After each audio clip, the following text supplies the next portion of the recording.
mom and his mom, Auntie Carmen, our sisters. And I just want to say thank you for coming today. And Buck was always there for me. I'm there for him. He made family. He was the person that showed me, I learned from him the definition of being there for your family. When life gets real, I run. When it gets tense, I turn away because I'm scared. I don't know how to deal with it. Buck was there consistently. Let's talk about it. How are we going to do this? There are times when I needed him. There are times when he needed me. That's when we bond. And the bond that we share is something I'll never forget. Thanks for being here today. Thanks for letting me share. My name is Rhonda Von Shagel. Butchie, Buck, Uncle Buck, Alex was my cousin, my nephew, and my little brother. For those of you who don't know, his mom, Auntie Carmen, is my mom's sister, and his father was my dad's nephew.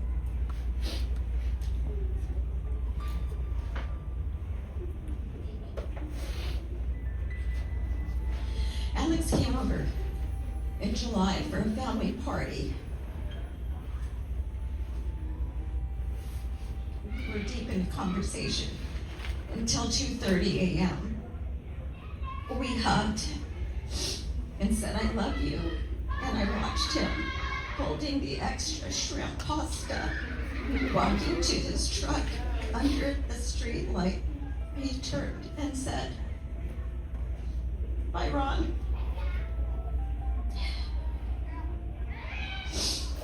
When I think of Alex, I know how much he loved our family. He loved family gatherings, the music, the food, the laughter, the togetherness.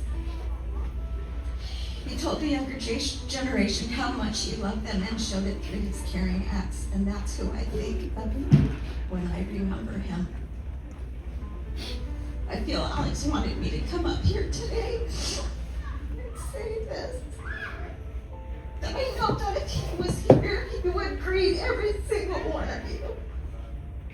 He loved everyone. He thanked me for spending time with Auntie Carmen.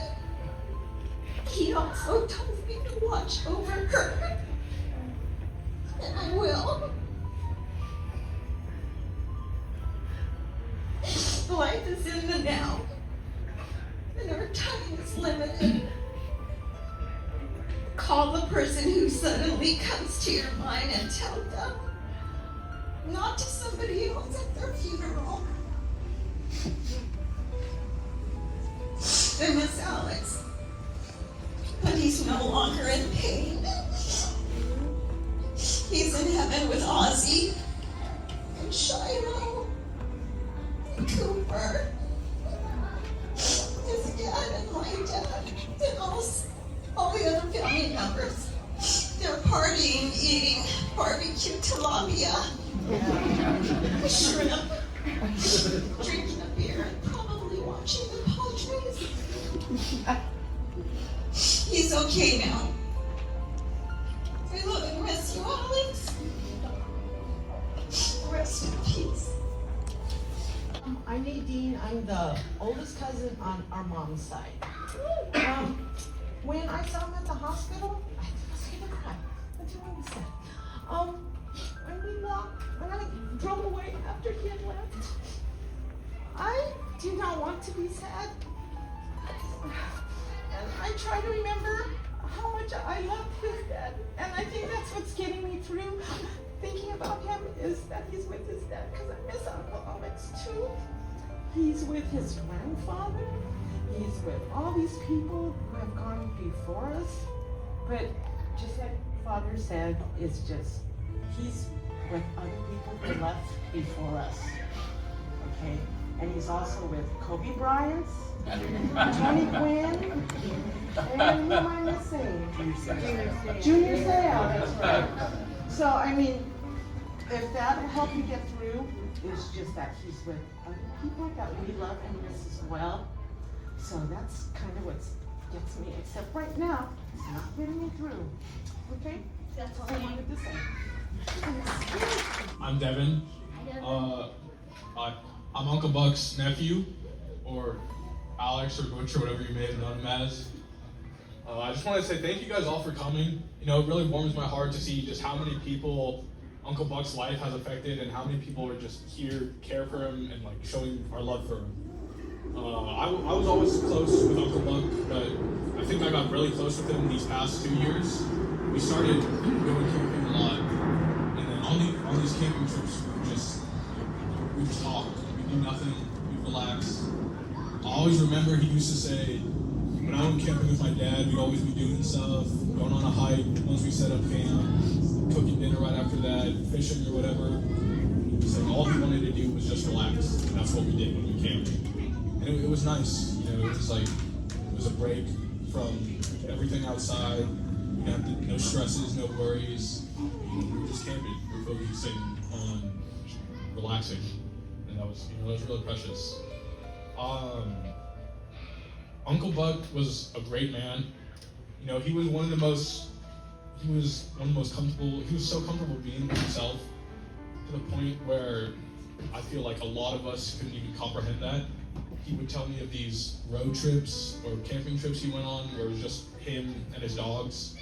And for a lot of people, that's a really hard thing to do, just to be alone with yourself, just out there, nature, just being in the moment, being present. But he always found a way to thrive in those situations, and I find that really inspirational.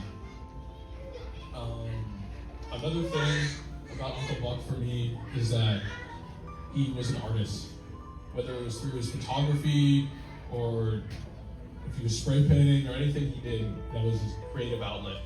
And that was another thing that was really inspiring to me because we kind of just jived off that because we were both artists in a sense.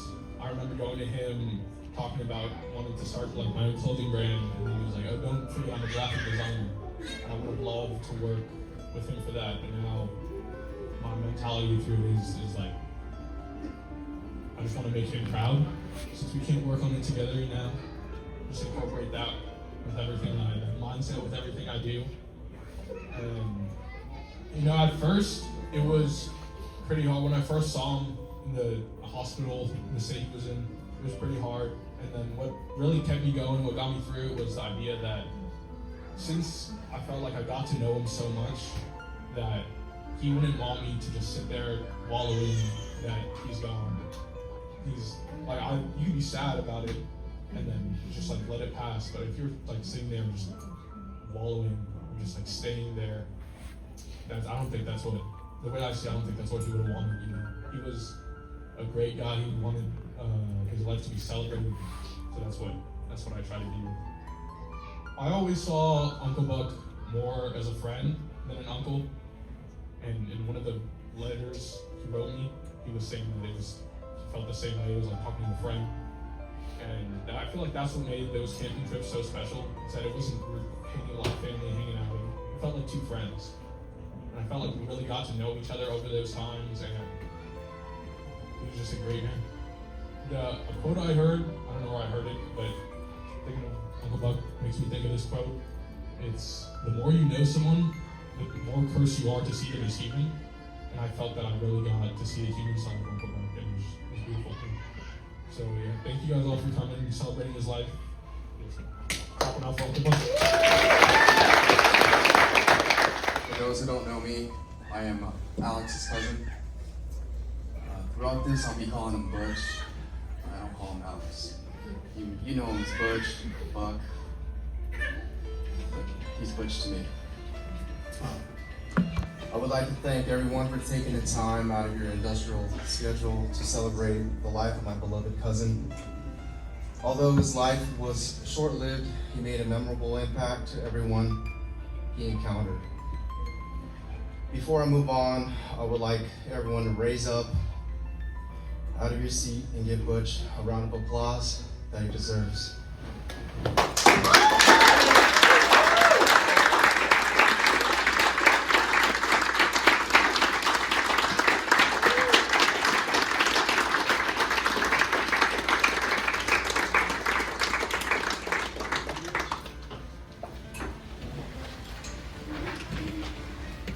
Butch was compassionate, understanding, and a free-spirited man. He had the typical Afan mentality, which is family first, enjoy life, and put all your efforts in everything you do, or don't do it at all. Butch cherished spending time with his family, especially with the cousins. He would always have the biggest smile when we would hang out, with his infamous greeting, "What up, cuz?" Followed up with his mischievous laugh. I can't make it. You guys can hear it. And then later he would pull you aside and say, "I'm glad you rolled through. I really missed everyone. I feel recharged." And he truly meant it.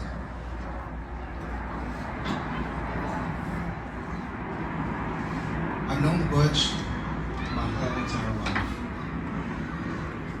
And as the years have gone by, we've gotten closer, even if we didn't see each other as much. Almost 2 years ago, we both quit drinking alcohol. Totally unplanned. Totally unexpected from each other.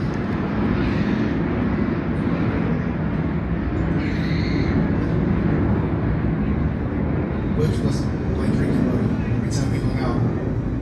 So it was just odd that we both did it almost at the same time. For different reasons, but we did it at the same time. We would talk on the phone, text message each other about our journey. And we would praise each other and tell each other to push through. What I noticed through our conversations was Butch was relying more on his faith, becoming more accepting of God. Butch, I know you're up there looking over us. I would like to thank you for being the big brother that we all needed in our lives. I would truly miss you. And I told myself I would cry. I hope and pray that your new journey will give you peace. Again, everyone, another round of applause for Butch.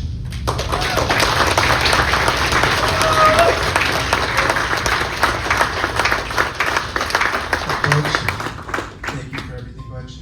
I love you.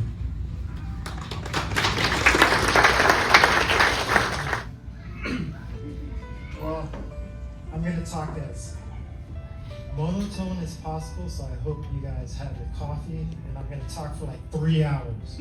It's like, I'm joking. But anyways, it's actually really nice to see all these people here, like remembering Butch and coming here to see him. I don't really have anything written down to say. I thought it would be heartful if I actually just said what I thought. So, first of all, it's kind of an honor to come up here and talk about Butch, because I know when I see everybody here, each and every one of you guys actually have something that is memorable that he's actually done in your life. And for me to try to represent that, I think it's unfair, because I know that he's impacted each and every one of you guys, you know, in his own special way. That's why you guys are here. I would like to share a couple of experiences with Butch. When I was he's 1 year older than me, so if I'm 28, That means that he's like 29 or something like that. But anyways, I always looked forward to going to his house when we were young. And he loved hiking and everything else like that. And when I went to his house, that was one of the things that we did, was we would actually go to the canyons and try to catch rattlesnakes and everything else like that, which was actually really, really cool. And I remember a time where it was really hot, it must have been like 100 degrees. And I'm all complaining and everything else like that. And like, I need a drink and everything else. And I just couldn't, I'm really young, couldn't stop complaining and stuff like that. And he's like, Ace, shut up. I'm hungry too, and I'm really thirsty. But that's the way that Butch was, He was really, he was open to everything. I think that's one thing that actually I appreciated with him, and I'm pretty sure you guys appreciated it too. He's as real as it can get, whether you liked it or not, right? And that's what made him so special. He loved nature, he loved his animals, you know what I mean? He loved to take pictures. I remember a time where my son, Aries, was getting all into pictures and stuff like that, and I asked him, hey, can you give him some pointers and stuff like that? And he's like, yeah, sure, cuz. He would be there to actually go and tell him everything that he knew, exposures of the camera and how to do this and how to do that, which was actually really, really cool. He spent the time to actually try to tell what he knew about taking pictures and all that. I remember times when we used to have bonfires and stuff like that at my house and stuff. And we would give stupid questions, you know what I mean? Something like, as a bonfire progressed, we would give more and more deeper questions. Something like, if you were gonna go to anywhere in time, where would you go? We would do things like that just to open up with each other more, so that we could understand each other. And to keep that spirit alive, I have a question for you guys. If there is anything consumable, what would you describe Butch to be? For me, when I asked that question, I was thinking about it and stuff like that. I thought of one of the things would be a double shot of espresso. And the reason why I say that is because if you guys like coffee, I know pretty much almost everybody here except for the kids like coffee. You get that little shot of espresso, it's really bitter and hard. You know what I mean? A lot of people don't like that, but some people really do like it. But what made that shot so special was that, and that was just, let's just say that that's him.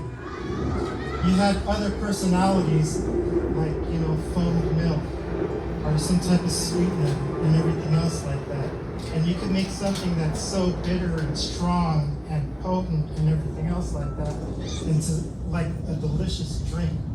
Something that is a combination that makes it so, wonderful to the palate. And that's what I considered Butch to be, because he was so real, whether you liked it or not. You know what I mean? That's how I actually would describe Butch. There was another time. This was actually recently. I was working on my backyard laying concrete with my friends. It's like a 1 foot wide, but it was 30 foot long concrete. I was laying it, so tired. And Butch was gonna come by, and some of the friends that were gonna come by. And once I was done laying the concrete, I had my family, how we put the palm on the concrete and stuff like that. And we put the beer and the fawns, all that dumb So Butch comes by, I'm all tired, I'm all dusty and raggedy and everything else like that. Of course, I was happy to see him. And, you know, I'm like, yeah, check out the concrete, dude. We did this, you know? And, you know, I just wanted to show him, you know, because it took a long time. It took like 10 hours to do it by shovel, you know? But, so he's all like, yeah, cuz I'll look at it. And we looked at it, and I'm like proud about it and everything else like that. And, you know, as the night progressed and we had our bonfire and everything, I decided to go to bed, and like him and my friends, some of my friends left, and he like slept at the house. And then I woke up in the morning and like I was excited to look at this concrete that I made because, you know, man thing, you know what I mean? You know what I mean?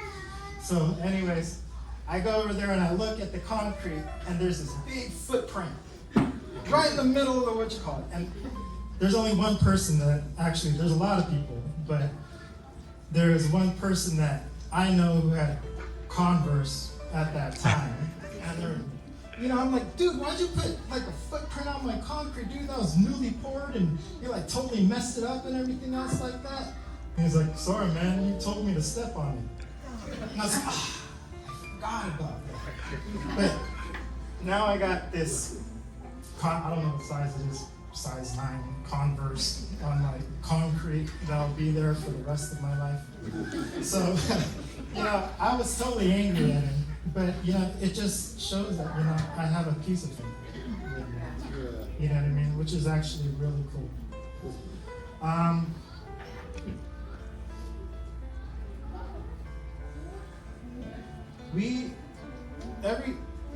Butch was really always family oriented and stuff like that. And he really loved his cousins and his family. And, you know, when we would actually talk, that was one of the things that I've always noticed. If he had a problem and he was there, he would give you his undivided attention. You know what I mean? My wife and kids, he always gave them his undivided attention, as I'm sure he would have done it with all of you guys. You know?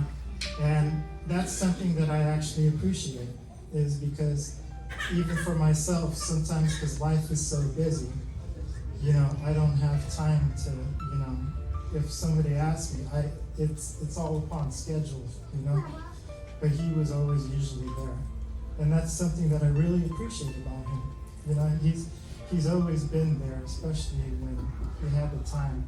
He gave his attention, not only to me, but to my family. He showed kindness and everything else like that. So in closing, too, you know, there's a sign that they, like a mural in my daughter's school, that says, a person is never truly dead unless they're forgotten. And I would like to, you know, kind of challenge you guys. You know, it's true. A person is never truly dead until he's forgotten. So at times, just remember about all the good things that he's done. Remember everything that, you know, all the good and bad memories that has happened and everything else like that. I do ask for one thing to go a little bit step forward. The traits that he had and he shared that you guys, like, you know, he showed you. If that trait is something that's remarkable to you or anything else like that, incorporate it into your life. Use it. So that could be as a memory of, you know, Butch's memory. Because, you know, maybe that will actually go and get passed down to the kids and everything else like that. Because who wants to be forgotten? Right?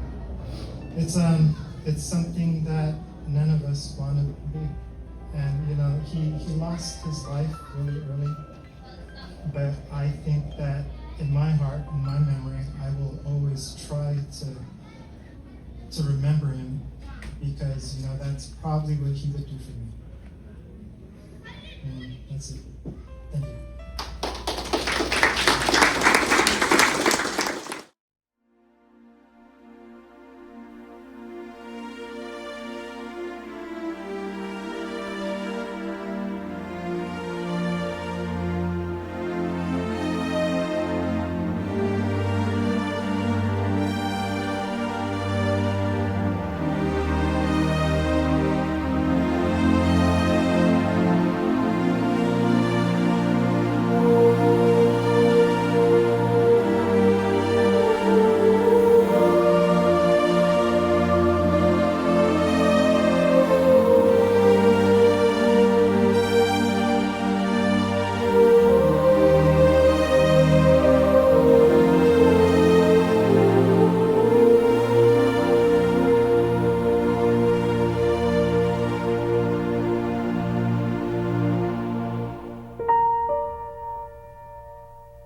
Last night in bed, something she said kept me up, and I started to cry.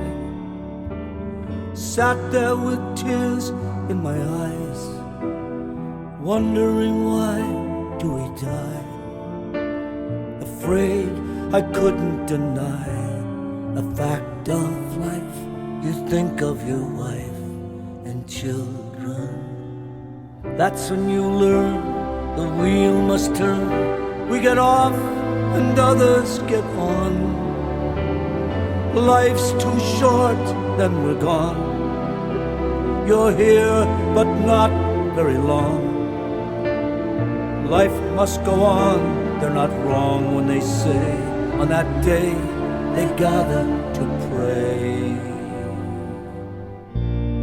Life will go on after you're gone. On that day, those you knew come to remember. It's like a cold, rainy day in November.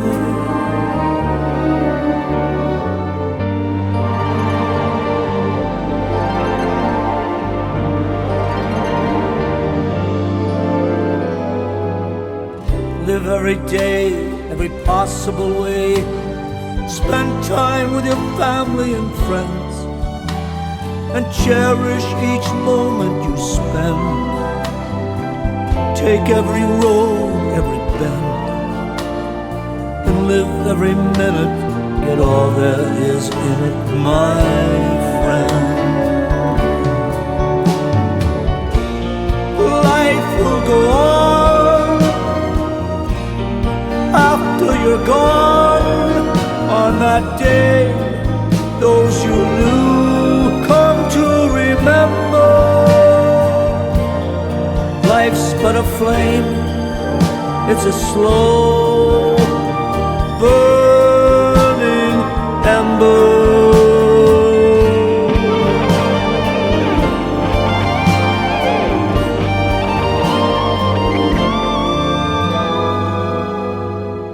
Live every day, every possible way. Spend time with your family and friends. Cherish each moment you spend. That's what really matters in the end. So live every minute and get all there is in it.